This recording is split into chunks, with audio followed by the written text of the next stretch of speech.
Buenos días, sean bienvenidos a la cuarta y última videoconferencia del curso Ética y Sociedad. El día de hoy vamos a abordar los contenidos del cuarto capítulo de la unidad didáctica Ética y Sociedad, obra escrita por Álvaro Zamora. Dentro de 15 días tendremos el segundo examen ordinario y yo espero que con esta videoconferencia queden aclaradas dudas, sea de provecho para ustedes que nos acompañan en los centros universitarios, así como que nos siguen por nuestro blogspot. El contenido de la videoconferencia de Ética y Sociedad del día de hoy trata, como les decía, acerca del capítulo cuarto, en el que el autor aborda la ética y la moral en el contexto de la vida cotidiana, y a eso nos vamos a referir en los próximos minutos, al contexto concreto en que se dan las acciones que podemos juzgar como actos morales. Este contexto concreto es el de la vida cotidiana. Vamos a dar inicio, por ende, de inmediato a los contenidos que hemos previsto y aclaremos en primera instancia el significado de la expresión vida cotidiana, que encontramos que en latín se dice la vita quotidiana, que se traduce como la vida de cada día. Es el diario vivir, ese es el contexto en el que actúan los seres humanos. Se trata del ámbito de las relaciones interpersonales, ámbito que ocupa necesariamente a la moral, porque es ahí justamente donde se despliega la acción, donde se despliegan los actos, es a través de las interacciones, de las relaciones humanas. ¿Cuáles son, si decimos que la vida cotidiana es el contexto concreto donde se da la acción moral? ¿Cuáles son los espacios particulares que ocupan la vida cotidiana? Bueno, pues el ser humano interactúa a través de o al interior de instituciones como el trabajo, la familia, la religión. Estos son los espacios particulares donde se despliega la acción humana, son los espacios particulares de la vida cotidiana. La acción humana transcurre en interacciones al interior de estos espacios particulares que son los que, en los que se da la acción humana a través de interacciones, a través de relaciones interpersonales, y son, como podemos ver, espacios particulares para la acción, para la interacción, que son diversos. La cotidianidad, la vida cotidiana, se despliega a través de una diversidad de ámbitos. Y asimismo, esta diversidad de ámbitos está también determinada por la diversidad de los actores. El ser humano actúa a través de sus relaciones y al interior de instituciones, pero también condicionado o determinado por aspectos como son su adscripción a una clase social, a un grupo, su condición socioeconómica, su escolaridad, su situación política, de género o de edad, lo que le da una alta diversidad a este ser humano que se constituye como actor a través de sus relaciones con los demás. Y esta diversidad podemos verla expresada en un hecho que podemos constatar fácilmente, y es que la cotidianeidad de cualquier individuo, como por ejemplo Oscar Arias, la cotidianeidad del individuo Oscar Arias no es la misma que la cotidianeidad de Juan Pérez. ¿Por qué? Porque todos los individuos somos distintos, y esa distinción, esa diversidad nos es dada por estos diversos aspectos que nos hacen ser como somos y lo que somos: nuestra condición socioeconómica, nuestra escolaridad, nuestra adscripción a grupos, la edad, etcétera, una serie de elementos y factores que hacen que, aunque convivamos, aunque coexistamos en un mismo espacio y participemos de una cotidianidad, no participemos de igual manera, idénticamente a cómo participan los demás. El hecho entonces es la diversidad de los seres humanos. Somos individuos, hemos sido individualizados por nuestros genes, por la condición socioeconómica, la escolaridad, etcétera. Todos esos elementos, todos esos factores nos hacen individuales, jamás idénticos a los demás. El hecho es que somos diversos, somos distintos, pero a la vez compartimos un mismo espacio, convivimos, nos vemos obligados a interactuar y a relacionarnos con los demás, de manera tal que la convivencia se nos aparece como un problema y a la vez una necesidad. Somos distintos, ¿cómo coincidir entre tal diversidad? ¿Qué es necesario para convivir con la menor conflictividad posible? A esta pregunta, a la pregunta de qué necesitamos para convivir con la menor conflictividad posible, dado el hecho de que todos somos distintos, pero estamos obligados a coexistir en un mismo espacio y a convivir, a relacionarnos entre sí, responden diversas instituciones, pero todas coinciden en que es necesario un orden. Son necesarias normas, regulaciones, el establecimiento de un estilo de vida, consenso en torno a ese orden y a esas normas, a esas regulaciones, para efectos de erigir un orden social que nos sea posible o que nos haga posible la vida en términos de convivencia, de esa necesaria convivencia de la que no escapamos por nuestra condición humana del hecho de que no nos bastamos a nosotros mismos, de que no somos autosuficientes. Necesitamos de los demás para poder satisfacer nuestras necesidades, para poder alcanzar nuestras metas, porque no nos bastamos a nosotros mismos. Entonces somos distintos, tenemos distintas metas, distintas características, pero estamos obligados a la coexistencia y la convivencia.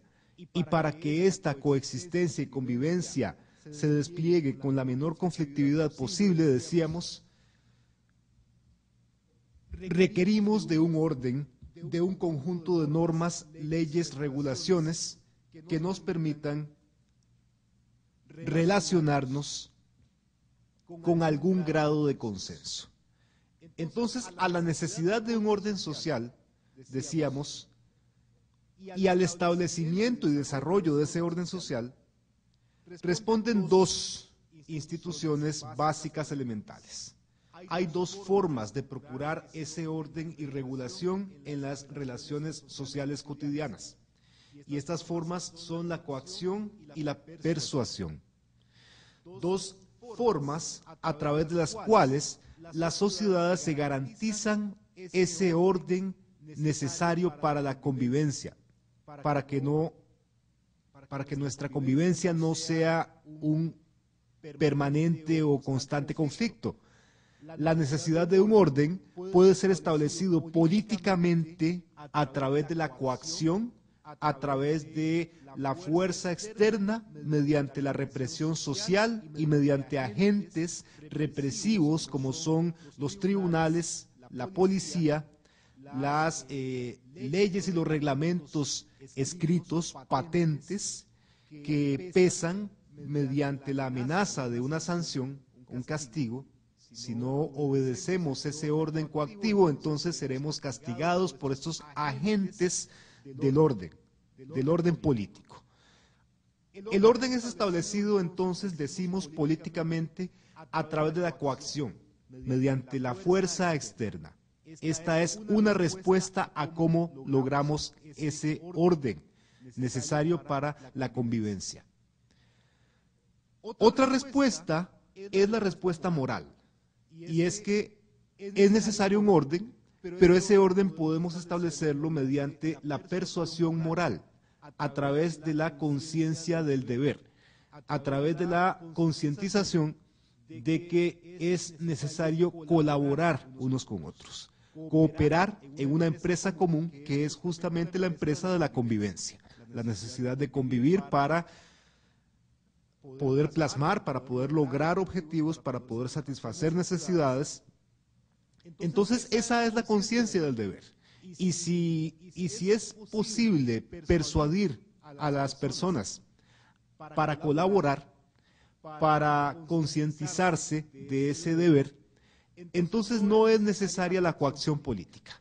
Tenemos entonces dos formas, decimos, de procurar orden y regulación en las relaciones sociales, y estas formas se dan desde dos instituciones distintas, complementarias, que son la política y la moral.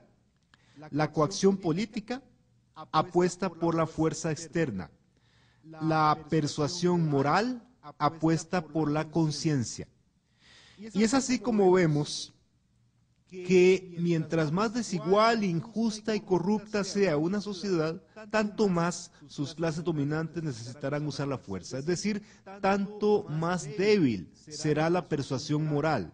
Los individuos serán tanto menos propensos a confiar en las autoridades porque tendrán la evidencia de que las autoridades están por sí mismas y no por los demás, que no es la convivencia, que no es la armonía, que no es la justicia lo que está en las metas de las autoridades, sino que es el provecho propio. Así es que si una sociedad, si las instituciones sociales se corrompen a un grado tal que los individuos dejan de confiar en sus autoridades, entonces tanto más necesaria será el empleo de la fuerza externa, de la represión, para poder sostener ese orden, un orden en definitiva corrupto. Coacción y persuasión, decimos, son las dos formas, las dos respuestas que desde dos instituciones se dan a la necesidad de implementar un orden social, orden necesario para poner de acuerdo a la diversidad de los individuos humanos. Decimos que cuando no funciona la persuasión moral, entonces el recurso a la coacción política es el paso lógico. Si no es posible persuadir a la gente para que se porte bien, entonces no hay más remedio que emplear la fuerza física, la fuerza externa, a través de agentes físicos del orden, para obligar, para coaccionar a las personas a que actúen de acuerdo con un orden establecido. Tanto más fácil es persuadir a la gente para que colabore, para que cobre conciencia del deber, si el orden establecido se da en términos de igualdad y justicia social, que es como vemos expresada la situación de estas dos respuestas. Coacción o persuasión, coacción política o persuasión moral son respuestas que en distintos tipos de régimen se emplean en mayor o menor medida.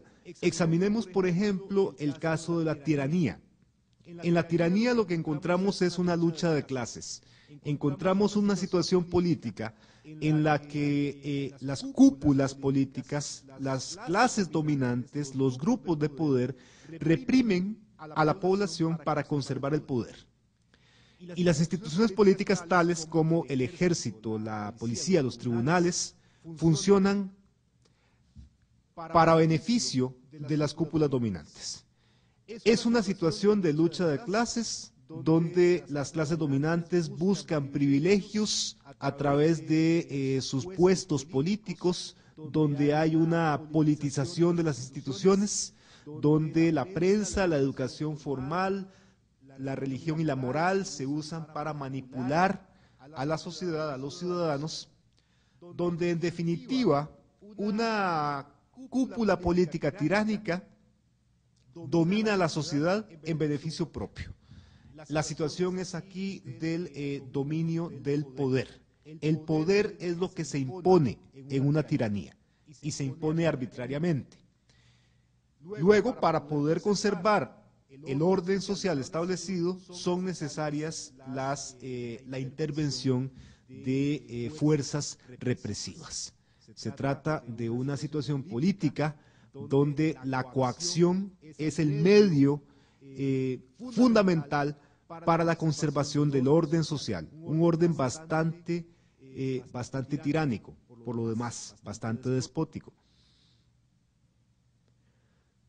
La situación opuesta a la tiranía podemos encontrarla en la democracia, un régimen político basado no en el despotismo y la injusticia, sino en la igualdad y la justicia social.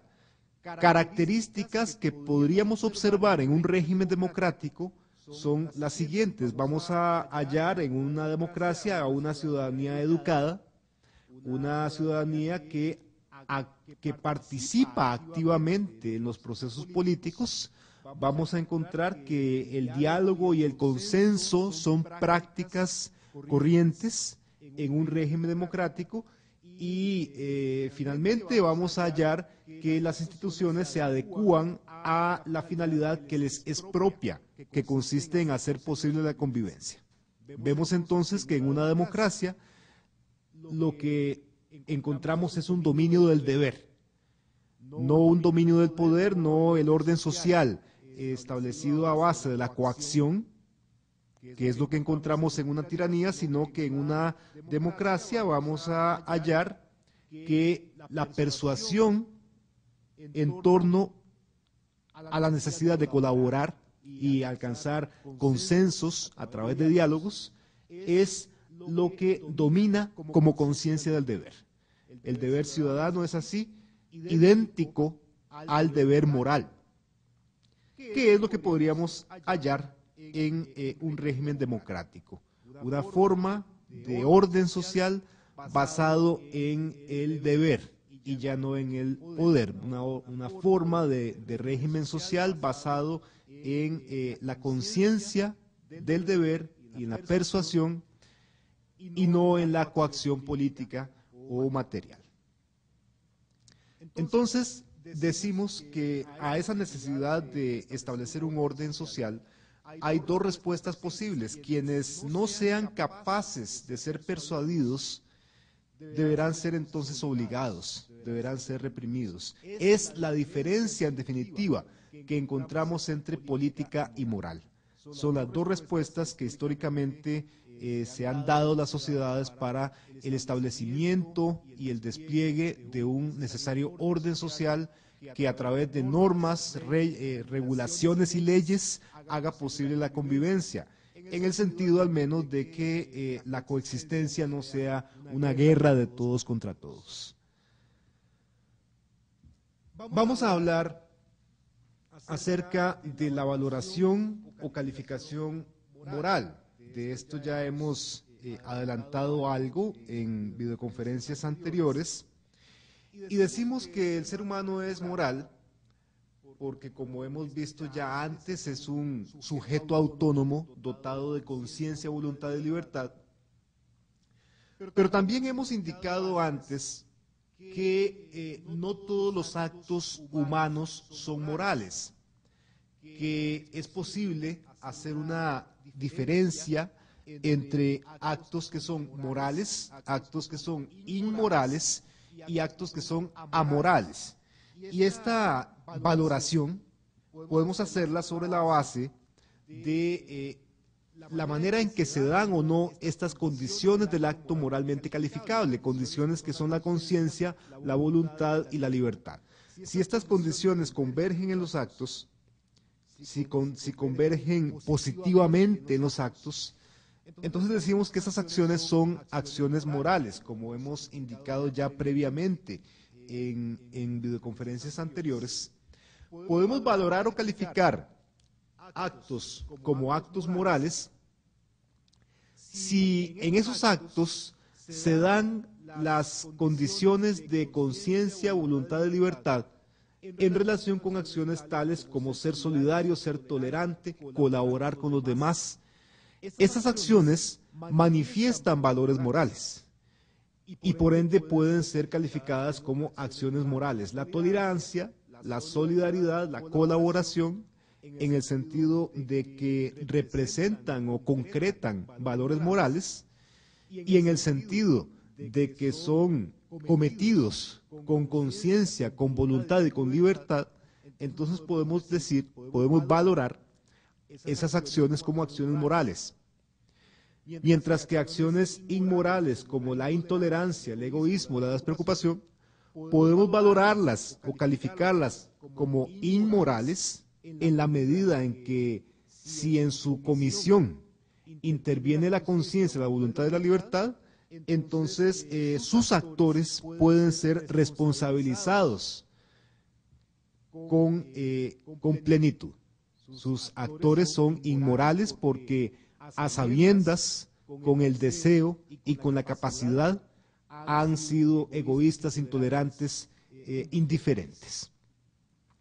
Y finalmente, decíamos, podemos entender que existen también acciones amorales, es decir, moralmente indiferentes, tales como tomar un lápiz, afeitarnos o cocer la carne, que son actos en los que, aun cuando intervengan la conciencia, la voluntad y la libertad, no tienen contenido moral, porque ningún valor moral se está concretando en esas acciones, que son acciones, pues son moralmente indiferentes, no tienen un contenido moral.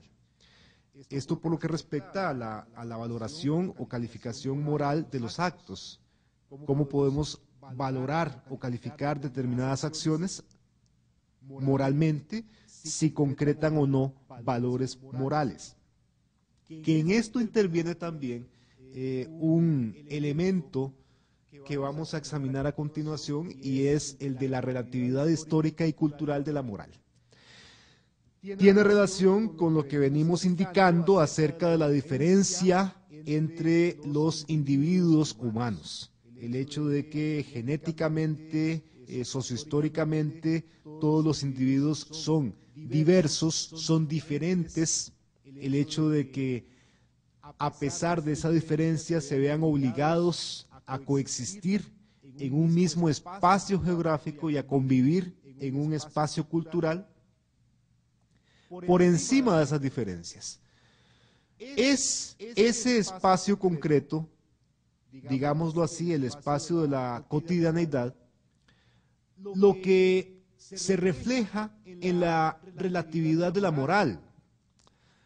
Decimos que la moral es una de las respuestas históricas que se han dado a la necesidad de establecer un orden, la necesidad de establecer normas, regulaciones para la conducta. La moral responde a esa necesidad. La otra respuesta, recordemos, es la respuesta política, ya sea persuasión versus coacción.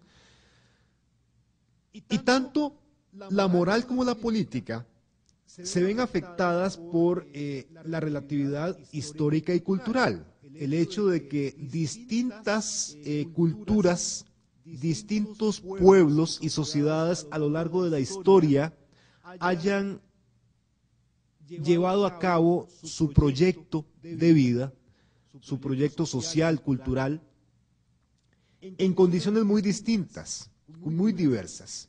Eso hace que esa relatividad histórica y cultural de las sociedades se refleje sobre sus instituciones y, naturalmente, sobre su moralidad y su política. Porque la moral imperante, actualmente vigente, va a ser siempre la moral de nuestra sociedad actual. Esto significa que en otros espacios culturales y geográficos vamos a encontrar también valores y normas y costumbres, pero que van a ser muy distintas a las nuestras. ¿Por qué?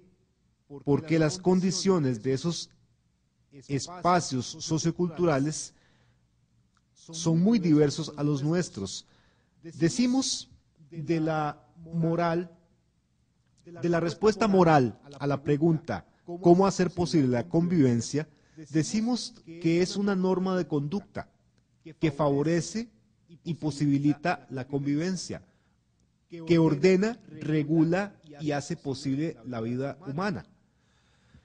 que consiste en una normativa que regula las condiciones de vida, la manera en que las personas se relacionan entre sí. Pero las personas se relacionan entre sí, decimos, en contextos geográficos, sociales, culturales muy diversos. Eso hace, por ende, que las normas y costumbres morales de católicos, judíos, brahmanes no sean idénticas. Ni tampoco se puede decir que sean las mismas normas ayer, hoy o mañana. Porque esas normas responden a diversas condiciones de vida. Las condiciones de vida que se dan hoy o que se dieron ayer o que se darán mañana. Eso hace que la moral sea relativa a la historia y la cultura de las sociedades donde rige, que es como decir, relativa a las necesidades particulares que enfrentan esas sociedades en los espacios geográficos y socioculturales donde existen. Entonces, el elemento de la relatividad histórica y cultural de la moral es algo que tenemos que tener siempre presente y entender en esos términos. Que la moral es relativa por el hecho de que se relaciona con las condiciones específicas de los pueblos donde funciona. Vamos a referirnos ahora siempre a el hecho moral, a la necesidad de un orden social y a fenómenos que se dan al interior de ese orden social, fenómenos que son en realidad antisociales, fenómenos como los de la segregación, fenómenos como los de la discriminación, fenómenos sociales que se dan, que aparecen y que son fomentados por ciertos grupos precisamente por la incomprensión, por el desconocimiento, por la ignorancia de la relatividad de la moral. Decíamos que la conducta moralmente orientada es lo que hace posible la convivencia, en tanto que la conducta inmoral entorpece e imposibilita la convivencia. Y es así que podemos juzgar, calificar, valorar de inmoral ciertas conductas tales como la segregación o la discriminación basada en pseudovalores. Pseudovalores que se manifiestan a través de mitos, prejuicios o ilusiones que llevan, decimos, a ciertos grupos a suponer que otros grupos son inferiores debido a rasgos de esos otros grupos, tales como el color de la piel, la ascendencia nacional, la religión, el género o la condición socioeconómica. Se trata de la discriminación, la práctica de la discriminación de otros grupos basada en la creencia ilusoria, mítica, de la superioridad del propio grupo. Esa creencia, decimos, tiene un efecto antisocial porque justamente imposibilita la convivencia entre esos grupos, entre un grupo que cree ser superior a otro. Y en la medida en que esa convivencia se imposibilita o se entorpece siguiendo el criterio de moralidad e inmoralidad que estamos empleando, debemos caer en la cuenta de que la segregación, la discriminación es un fenómeno inmoral. Es un fenómeno inmoral porque justamente tiene efectos antisociales. Hace imposible o entorpece la convivencia porque parte de la premisa de que ciertos grupos deben ser más bien segregados, que no debe convivirse con esos grupos que son supuestamente inferiores.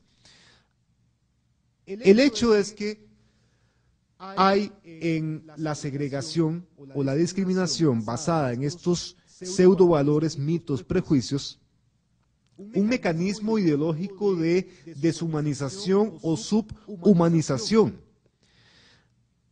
Grupos, minorías, cúpulas, clases dominantes que se mantienen en el poder, segregan y discriminan a otros grupos con el propósito de conservar privilegios. Y esa segregación o esa discriminación opera de esa manera, separando a los grupos segregados, limitando la convivencia con esos grupos, decimos con el propósito de mantener privilegios, y en esa práctica segregacionista o discriminatoria, lo que vemos es un efecto de deshumanización o subhumanización que lo que busca es racionalizar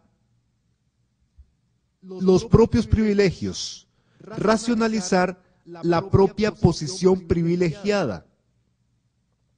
Porque vamos a ver dentro de un momento con una afirmación de Jean-Paul Sartre, que si yo quiero mantenerme en una posición de privilegio, yo me veo obligado a descalificar al otro.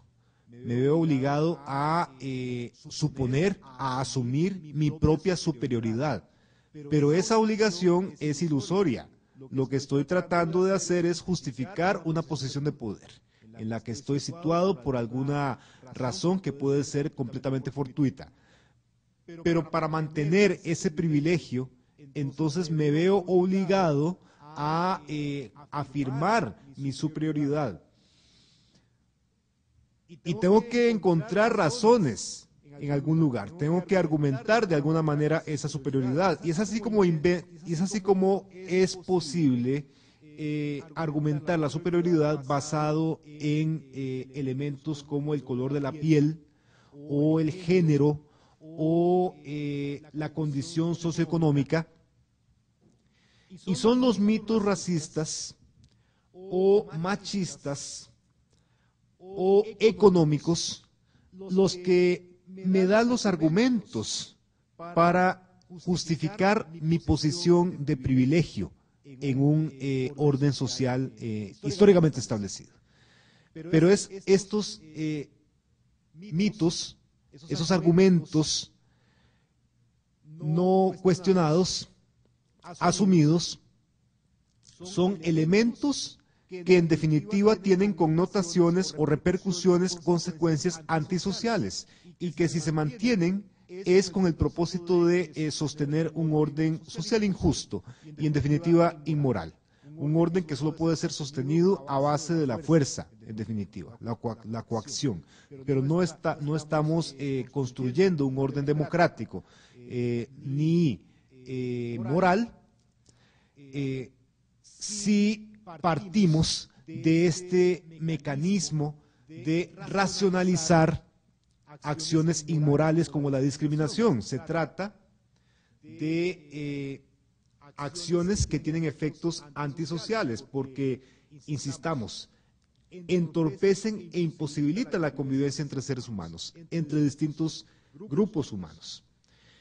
Y el argumento para mantener esa segregación, esa práctica discriminatoria, es el mito que funciona como premisa de que ellos no son humanos. Es un mito necesario si lo que deseo es mantener una posición de privilegio. Jean-Paul Sartre, filósofo francés, decía en relación con esa mitología necesaria para creerme superior, lo siguiente, decía Sartre: como nadie puede despojar a su semejante sin cometer un crimen, sin someterlo o matarlo, planean como principio que el colonizado no es el semejante del hombre. De manera que lo que estoy segregando, lo que estoy discriminando no es un prójimo, no es un ser humano, sino que es un inferior. Es bajo esa premisa, bajo esa falsedad, que el poderoso puede despojar, torturar y matar, manteniendo tranquila su conciencia. Es la práctica de la segregación o la discriminación que responde al interés de mantener un privilegio o alcanzarlo. Encontramos una razón, encontramos un ejemplo de esta práctica de la discriminación, la segregación, la explotación en lo que fue el proceso de conquista y colonización de América. Así, por ejemplo, en relación con ese proceso, decimos, podemos encontrar en la página 253 de la unidad didáctica la siguiente cita en relación con los conquistadores y colonizadores. Saquearon sin vergüenza, destruyeron sin remordimiento, gobernaron sin misericordia. Es decir, que discriminar, segregar, deshumanizar es inmoral desde el punto de vista de la respuesta moral al problema de cómo establecer un orden social.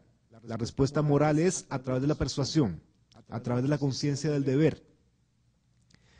La práctica de la segregación es inmoral, pero política e históricamente se ha demostrado eficaz en relación con proyectos de dominación, es decir, en relación con el establecimiento de órdenes sociales, pero de carácter despótico, de carácter tiránico. De nuevo, en relación con lo que fue el proceso de conquista y colonización, encontramos el caso de la falsa moralidad del poderoso. Se trata de Juan Ginés de Sepúlveda, quien racionalizó la segregación en términos de que los conquistadores eran superiores a los conquistados, en términos de que los indígenas no tenían la misma estatura humana, no tenían la misma condición humana que los europeos. En términos, finalmente, de que se les estaba haciendo un favor a los indígenas, conquistándolos, evangelizándolos, incorporándolos a la verdadera civilización occidental y cristiana. Esa era la argumentación del conquistador, Juan Ginés de Sepúlveda. Pero ¿cuál era la motivación real del conquistador? La motivación real puede apreciarse en una cita que hace el autor de la unidad didáctica, en la que Ginés de Sepúlveda dice lo siguiente: éramos soldados de Dios, a la vez que soldados del rey, y por aquellos indios bautizados y encomendados, librados de sus bárbaras supersticiones por nuestra obra, conocería nuestra nación el premio de una grandeza inquebrantada que nos daría felicidad, riqueza y poderío.